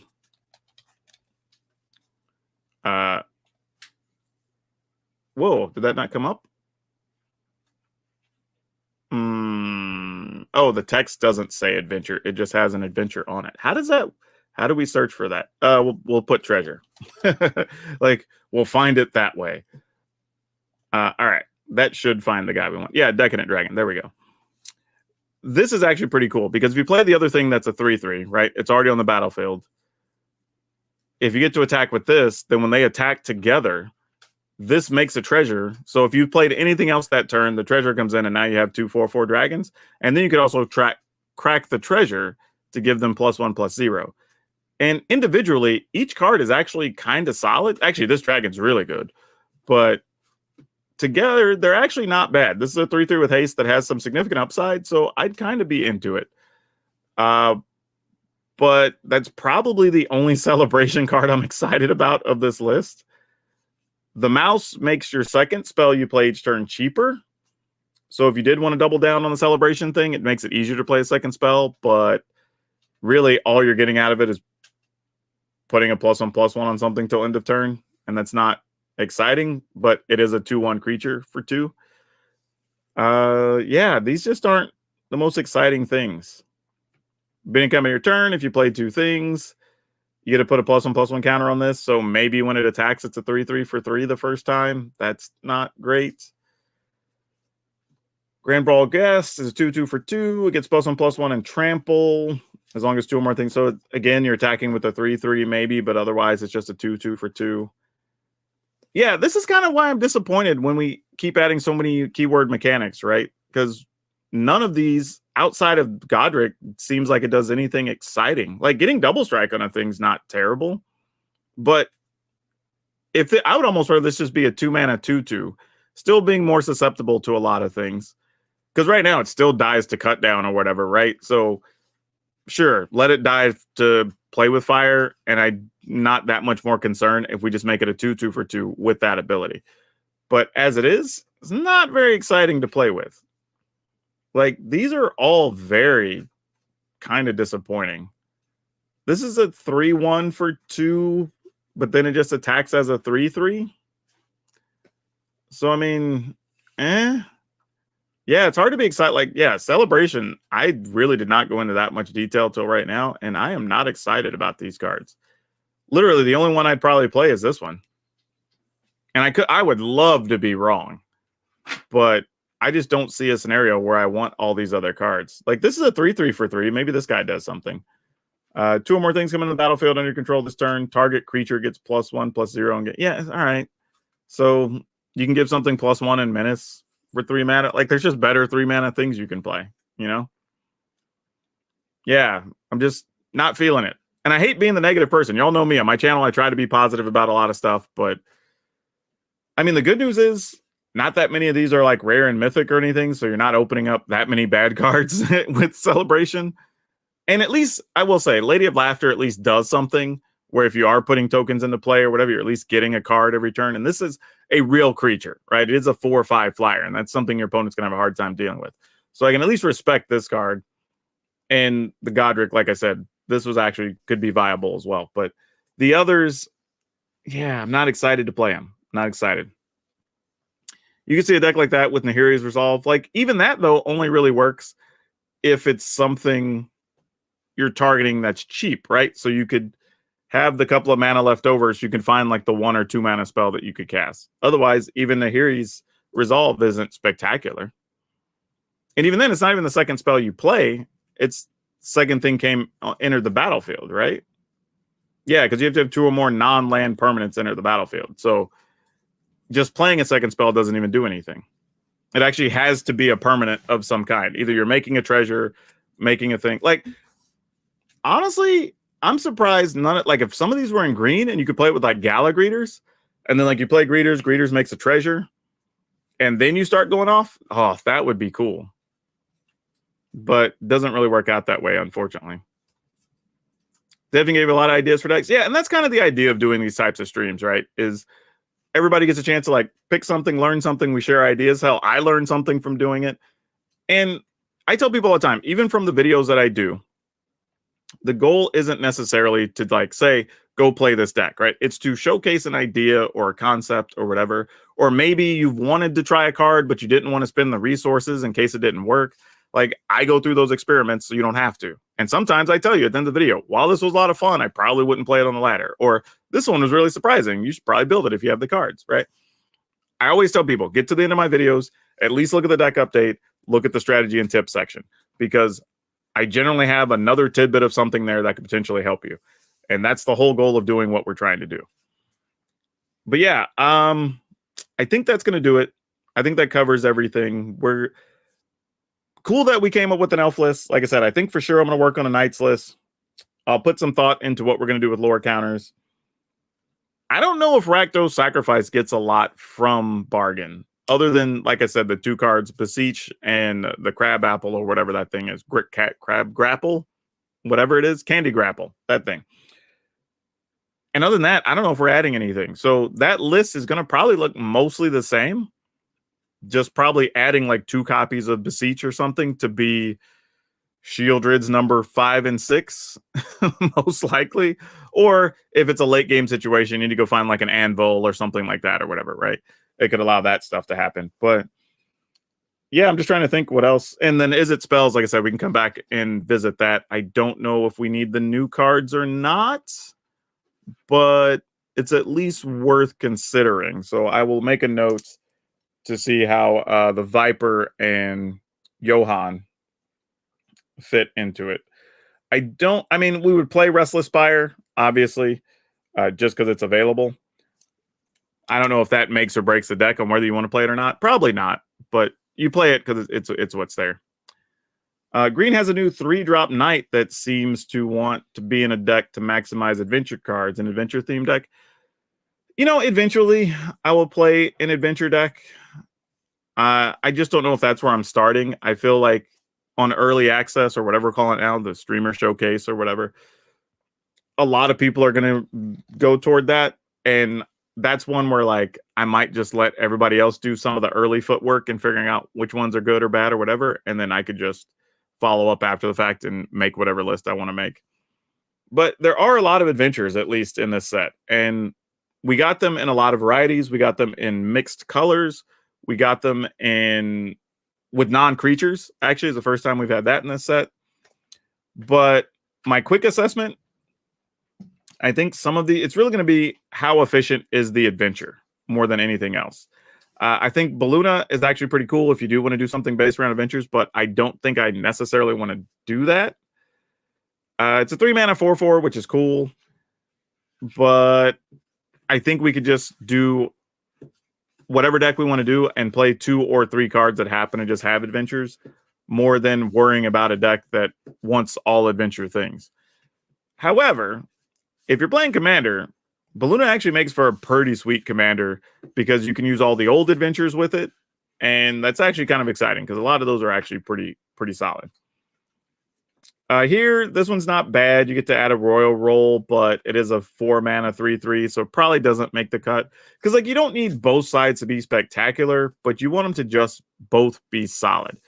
Like if you're paying 4+ mana for a spell, even with an adventure, you still want it to be significantly good, you know?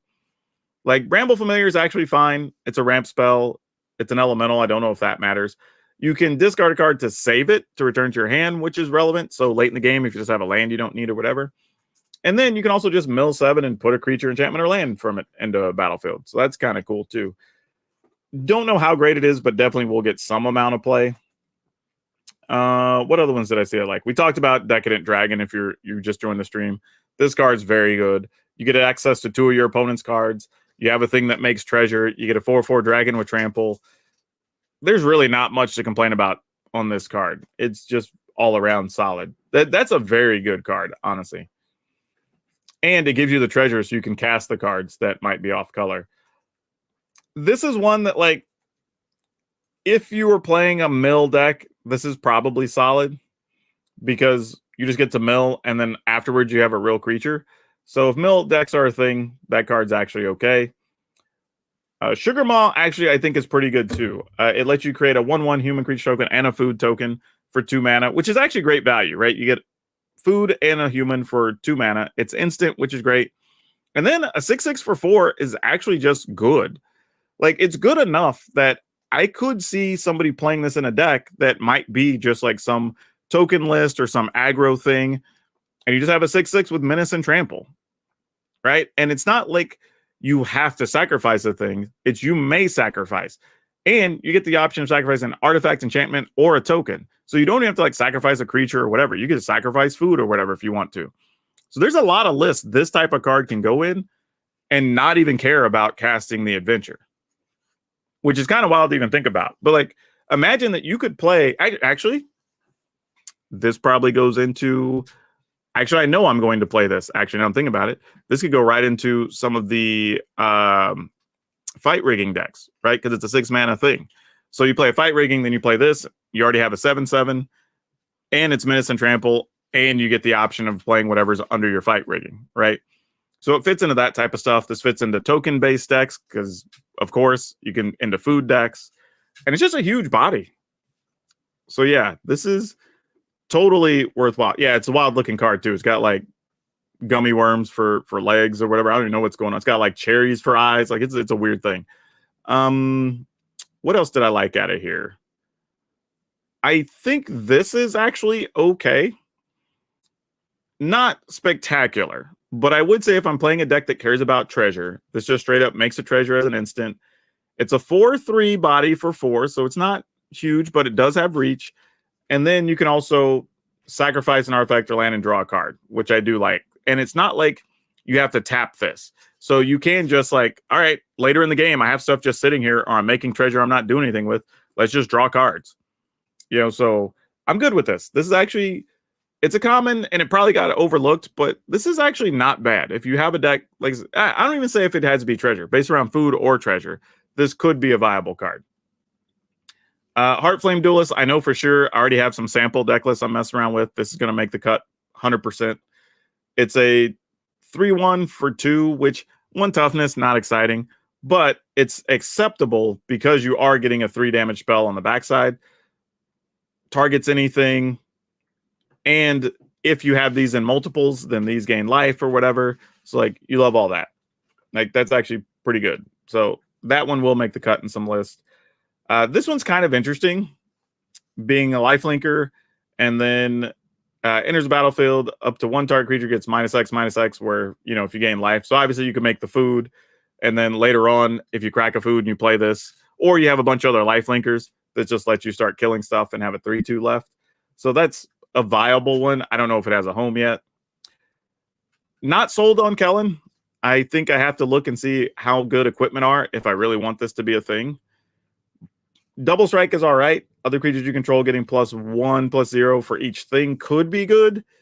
And auras do matter. And of course, rolls are auras. So if those are a thing, cool. Also, randomly, this is a fairy.